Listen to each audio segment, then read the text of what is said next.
welcome back. Today we have with us Rasoul with Computer Trendz, and we've been discussing the importance of having somebody you can depend upon.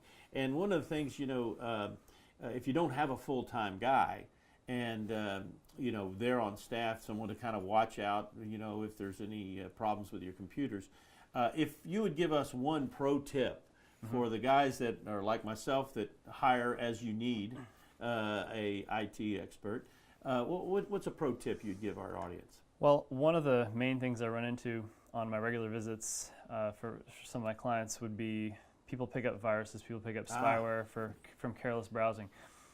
I think a good pro tip would be how to avoid the virus in the first place. Viruses, right?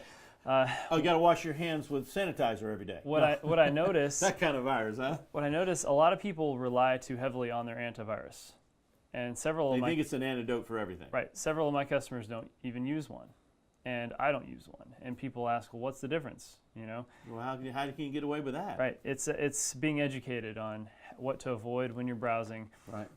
Practicing safe browsing practices or practicing safe browsing. So. I think one of the biggest sources of viruses would be advertising. Advertisers that pop up. In other words, when you go and download something you really need, and there's this extra button, and everybody just hits yes, yes, yes, yes, Correct. And they pick up. Correct. Yeah. Now, not all advertising is bad, obviously. Right, there are a lot of... you're getting into my area. Right, your area. No. Advertising. And there are plenty, like you go to Amazon.com, they advertise on their own products. Yeah. Those are obviously fine. You go to Facebook, they monitor and they have strict guidelines on the advertising. So that people don't pick up viruses. Right. It's very rare to pick up a virus from Facebook. There are safe ads, right? So there's good practices that these companies have in play. Yes, there are. Yeah. Right. But however, you go to certain sites where they offer anything for free. Free online poker, free games, free videos, software. Yeah, artist software, whatever. So you run into this, how do they pay for it? With Amazon, you're buying stuff. You know how they pay for it. Facebook, people buy ads and they generate a lot of revenue. That's how they pay for it. Nothing's free. So if you're downloading a Dolphin screensaver on a free website and it makes you download a supplement to that screensaver in order to load whatever it is you're trying to get, it's probably a virus. A lot of these companies, they track, they figure out what you're buying, they figure out, so it's important to them to get profile you to install whatever toolbar on your browser. If you close your browser and reopen it and a new toolbar popped up, and you're thinking, what is this? A little bug down into the tray or whatever. Right. Yeah. Any icons by your clock, any icons on your desktop that you didn't put there. If you didn't put it there, it doesn't belong there. That's what I like to live by. Really. So that's the first thing you should do is to make sure that if anything's free, like I've used this. It's kind of like a Photoshop just for stuff at my desk, but it's called Art Weaver. Okay. And there's another one I use that's free that's a screen capture. It's by some tech company, I can't remember. But anyway, I think it's called Jing. It's a great little piece of software. Both of these are free softwares. But you can go down at the official site and download a free version, and it usually doesn't have any of that spyware attached to it, and they don't give you an option for any of it.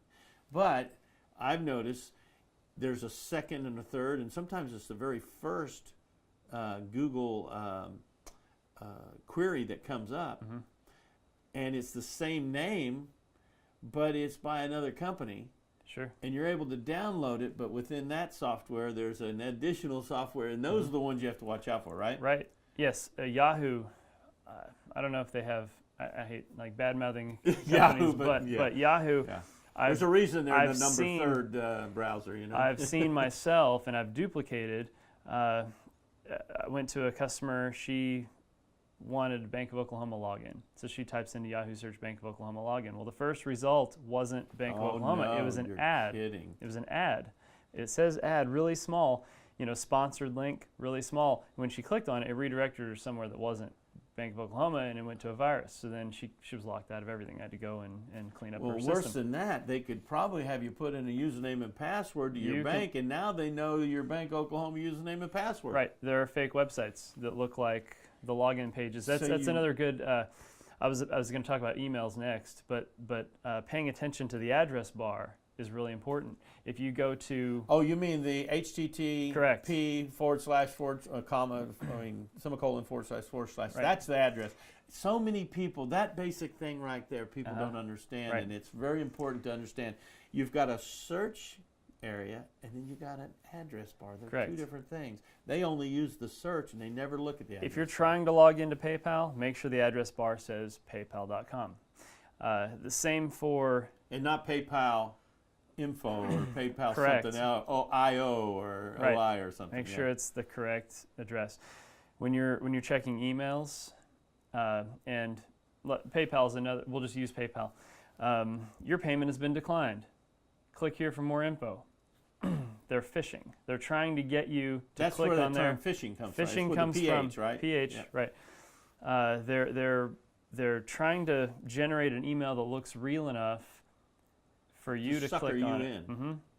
Yeah. So if you get a notice that says your UPS package has been delayed, well, were you expecting anything from UPS? you got to ask that. Yeah. Right. Let's say you were. The best thing to do would be to log into ups.com directly and check the package. Don't click on the links because it could be a fake email, it could be a fake link. Let's say you do click on the link and it pulls up the browser, make sure it says paypal.com in the address bar or ups.com in the address bar. That's good Amazon.com. info. Because it may bring up a fake site that doesn't give you a virus. They just want your login credentials. So there's a login, username, password. You type it in, and then it says password incorrect. Please try again later. Well, you just gave them your login info. That is dangerous. Right. Now you know why there's so much fraud out there. I think the biggest problem is the ignorance of the user, and it's not their fault because all of this technology's grown over time. Right. Some people have entered from the beginning, like I did. I entered very much in the beginning in '92 or something like that. And then other people, I don't want to have anything to do with the internet. A lot of people, my contemporaries, and then they say, well, that's not so bad. I can see my kids on Facebook and my grandkids on Facebook, and then so they get into it. They've lost a whole years of knowledge of how these things work, and they get suckered in so easy. And it's not their fault. There it's are just they're people, ignorant of it. that's all they do. They think of ways to make things look legitimate that aren't. That's all they do. It's called fraud. They're in Russia. They're in Africa. They just They might be create down these- the street. Well, they could be. Yeah. Yeah. They could be down the They street. could be. Yeah. Most of them are foreign origin because then They're when you do anonymous track it, and you can't right. go get them. Right. You can't. it's you really can't hard. prosecute them. Yeah. Yep. Well, this has been very enlightening. I didn't know this conversation would go this way, but these are real basic things that keep people out of having to call you to have to, unpack their whole computer and clean the hard drive and, virus scan it. But that's great tips. We appreciate you sharing And if you that. do get infected, even with safe browsing, we're here. And you can fix that. Yeah, you we can fix that. Yeah, it's not like it's unfixable, but if you don't get it fixed, they can track you. They can get your keystrokes. Yeah. There's keystroke software they can install on your machine. Once they're in your machine, they have access in there, and they can add other programs, right? Right. So this is a very crazy deal out there on the internet. It's not safe. The reason I like to do regular maintenance on these systems, I'll scan them whether they have symptoms or not, because the good viruses, like the keystroke ones, Smart. They don't want you to know they're installed. I saw an interview with who's the guy, the famous guy. He's kooky. He wrote the original McAfee. McAfee software. Right. I saw an interview with him. He says nothing's hardly safe. You've got to check it all the time. He said it was interesting. He said the phone, what was it? The Edge 7 by Samsung is one of the safest phones, he said, but anytime you get on the internet, and if you go to any questionable site, you can guarantee they have your address. Yeah. So don't go into questionable sites, and I think everyone knows what I'm talking about there. And because they do it on purpose, and it's like a 2-year, and then they come at you Sure. with the keystrokes. They figure all your keystrokes out. They use was it some kind of algorithm that figures out where you've been and what's a bank? They can track everything. They can show what website you're on when you type the keystrokes. That's scary stuff. That's some scary stuff.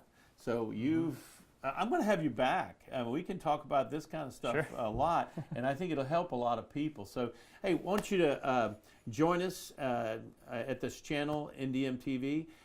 Go ahead and click the subscribe button at the bottom, and also the little bell, and we will give you a notice through YouTube that we're have a new show, and we're going to have you back on. Sure. That was a world of information that needed to be shared today. So come back and see us.